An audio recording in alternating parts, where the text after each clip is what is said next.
पश्चिम Asia में बढ़ते तनाव और तेल आपूर्ति को लेकर बनी वैश्विक चिंता के बीच भारत के लिए एक राहत की खबर आ रही है सामने। नमस्कार, मैं हूं आपके साथ ममता तिवारी और आप देख रहे हैं न्यूज 18 का डिजिटल प्लेटफॉर्म। करीब 20,000 टन एलपीजी लेकर मार्शल आइलैंड्स के झंडे वाला टैंकर सीमी सुरक्षित रूप से गुजरात के कच्छ जिले स्थित कांडला पोर्ट पहुंच गया है। यह टैंकर 13 मई को रणनीतिक रूप से बेहद महत्वपूर्ण हॉर्मुज को पार कर भारत पहुंचा है। हॉर्मुज दुनिया के सबसे महत्वपूर्ण समुद्री व्यापार मार्गों में से एक माना जाता है। यह फारस की खाड़ी को अंतर्राष्ट्रीय समुद्री मार्गों से जोड़ता है और वैश्विक ऊर्जा आपूर्ति के लिए बेहद अहम है। ऐसे समय में जब इस क्षेत्र में तनाव को लेकर दुनिया भर की नजरें टिकी हुई हैं, भारत पहुंचा यह एलपीजी टैंकर काफी महत्वपूर्ण माना जा रहा है। भारत ईरान के बीच हुई अहम बातचीत। इस बीच ईरान के विदेश मंत्री सैयद अब्बास अरागची ने भारत के विदेश मंत्री एस जयशंकर से बातचीत की।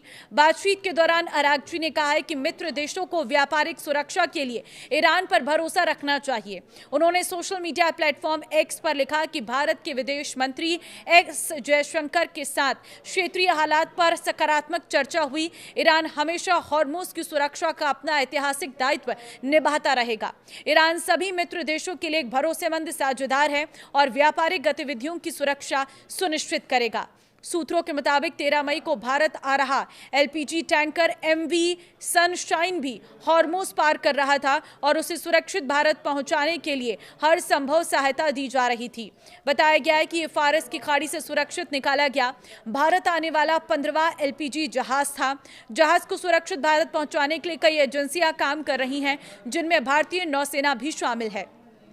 ईरान के उप विदेश मंत्री काजेम ने यह कहा है कि क्षेत्र में शांति स्थापित करने के बाद हॉर्मुज की स्थिति पहले से बेहतर हो जाएगी। उन्होंने कहा है कि वहां पारदर्शिता और सुरक्षा बढ़ेगी और अंतर्राष्ट्रीय कानून से बाहर जाकर कोई कदम नहीं उठाया जाएगा। उन्होंने यह भी कहा है कि अमेरिका गंभीर कूटनीति में शामिल नहीं है, लेकिन यदि क्षेत्र में शांति स्थापित होती है तो पहले से अधिक सुरक्षा और स्थिरता देखने को मिलेगी। ब्रिक्स देशों के विदेश मंत्रियों की बैठक से पहले नई दिल्ली में बातचीत के दौरान काजेम ने कहा है कि पश्चिम एशिया में तनाव कम करने के लिए भारत की किसी भी पहल का ईरान स्वागत करेगा। उन्होंने भारत की भूमिका को निष्पक्ष बताते हुए कहा कि भारत हमेशा शांति के पक्ष में रहा है। भारत और ईरान दो ऐसे देश हैं जिनकी सांस्कृतिक जड़ें काफी गहरी और समान हैं। दोनों देशों के बीच लोगों से संबंधों को भी काफी महत्व दिया जाता है।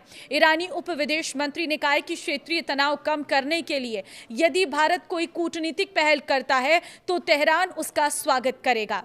तो देखिए, फिलहाल ये अच्छी खबर है कि भारत में एक और टैंकर पहुंच चुका है, जिससे एलपीजी की कोई कमी नहीं रहेगी, क्योंकि भारत में इस वक्त जो स्थितियां देखने को मिल रही हैं, महंगाई का जो दौर शुरू हुआ है, सरकार की जो कोशिशें हैं उसके बीच में एलपीजी टैंकर का पहुंचना एक बहुत बड़ी राहत है और इसी तरह से बाकी के जहाज भी जो है सुरक्षित भारत पहुंचने की पूरी कोशिशें लगातार जारी हैं।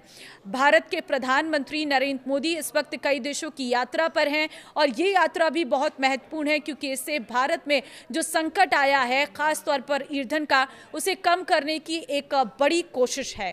तो इस वीडियो को शेयर कर दीजिए सब लोगों के साथ, क्योंकि ये इस युद्ध के बीच में एक बहुत बड़ी राहत की खबर है कि एक टैंकर भारत पहुंचा है। नमस्कार।